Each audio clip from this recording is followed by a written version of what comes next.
Good evening everyone. শতাব্দীর কিচেনে আপনাদের সবাইকে স্বাগত জানাই। আজকের রেসিপি আফগানি এগ কারি। এই রেসিপিটি বানানো ভীষণই সহজ। লুচি, পরোটা, নান, পোলাও, ফ্রাইড রাইস এই সব কিছুর সাথে ভীষণই ভালো যায়। রেসিপিটি স্টেপ বাই স্টেপ অবশ্যই ফলো করবেন। তাহলে চলুন শুরু করা যাক আজকের এই সহজ এবং সুস্বাদু রেসিপি। প্রথমে প্যানের মধ্যে সাদা তেল দিয়ে দেব।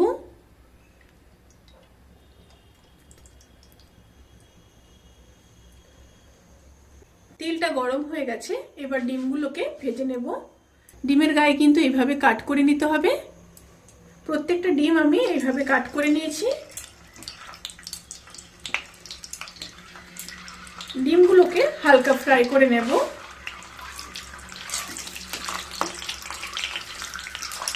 ডিমগুলোকে হালকা ফ্রাই করে নিয়েছি, এবার তুলে নেব।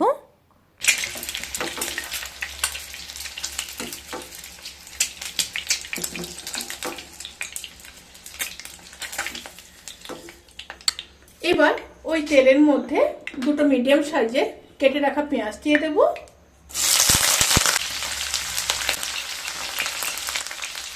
পেঁয়াজটাকে 30 to 40 সেকেন্ড একটু ভেজে নেব।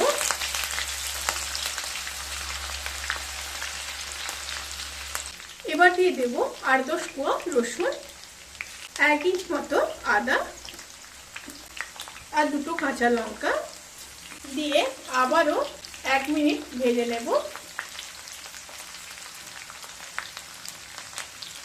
এবার দিয়ে দিলাম 15-16 পিস কাজু। আবারও একটু মিশিয়ে নেব। একটা দিক অবশ্যই খেয়াল রাখবেন, পেঁয়াজ যেন ব্রাউন কালার না হয়, তার আগেই কিন্তু পেঁয়াজ তুলে নিতে হবে। পেঁয়াজ, আদা, রসুন, কাজু, কাঁচা লঙ্কা হালকা ফ্রাই হয়ে গেছে, এবার তুলে নেব। একদম মিক্সিং বোলের মধ্যেই তুলে নেব।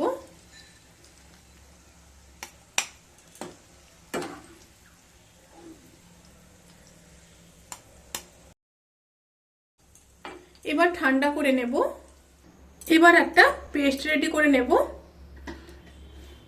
ভাজা মশলাগুলো তো নিয়ে নিয়েছি, সাথে দিয়ে দেব কিছুটা ফ্রেশ ধনেপাতা।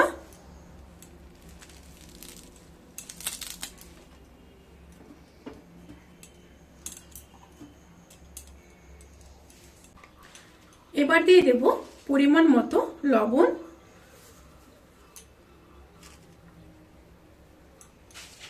আর দিয়ে দেব 100 গ্রাম টক দই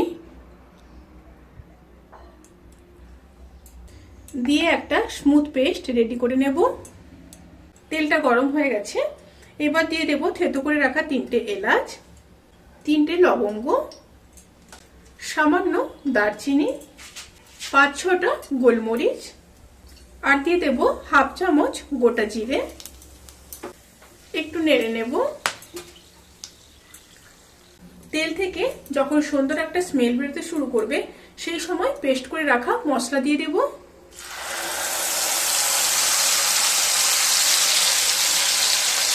মশলাগুলোকে লো স্টিমে খুব ভালো মতো কষিয়ে নেব। এই সময় কিন্তু স্টিম অতি অবশ্যই লোতে রাখবেন, হাই স্টিমে কিন্তু মশলা কষাবেন না, তাতে করে মশলা পুড়ে যাওয়ার সম্ভাবনা থাকবে। যেহেতু এখানে কাজু ব্যবহার করা হয়েছে, সেই কারণে কিন্তু স্টিম অতি অবশ্যই লোতে রাখবেন। লো স্টিমে মশলাগুলোকে খুব ভালো মতো কষিয়ে নেব। খুব ভালোভাবে কষিয়ে নিয়েছি। এবার ড্রাই স্পাইসেসগুলো দিয়ে দেব। জিরে আর ধনের গুঁড়ো দিয়ে দেব 1 চামচ আর কাশ্মীরি লঙ্কার গুঁড়ো দিয়ে দেব হাফ চামচ। এখানে আপনারা নর্মাল লঙ্কার গুঁড়ো সাথে ব্যবহার করতে পারেন। লঙ্কাটা আপনারা এখানে আপনাদের পছন্দ মতো দেবেন। আবারও খুব ভালো মতো কষিয়ে নেব।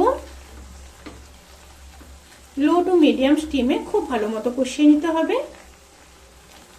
এবার দিয়ে দেব দুধের সর।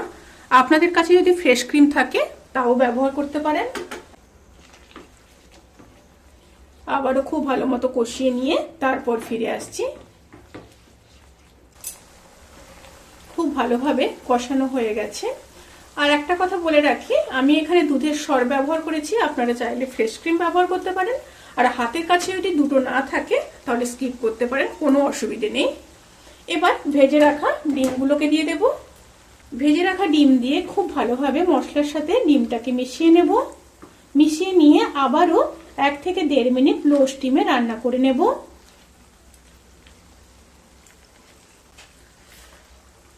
খুব ভালোভাবে কষানো হয়ে গেছে। এবার জল দিয়ে দেব। জল খুব সামান্যই ব্যবহার করলাম। এই রান্নার ক্ষেত্রে কিন্তু বেশি গ্রেভি থাকবে না। এবার ফুটে আসা পর্যন্ত অপেক্ষা করব।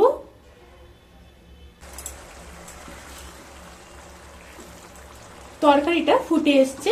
এবার লো স্টিমে 1 থেকে 1.5 মিনিট রান্না করে নেব।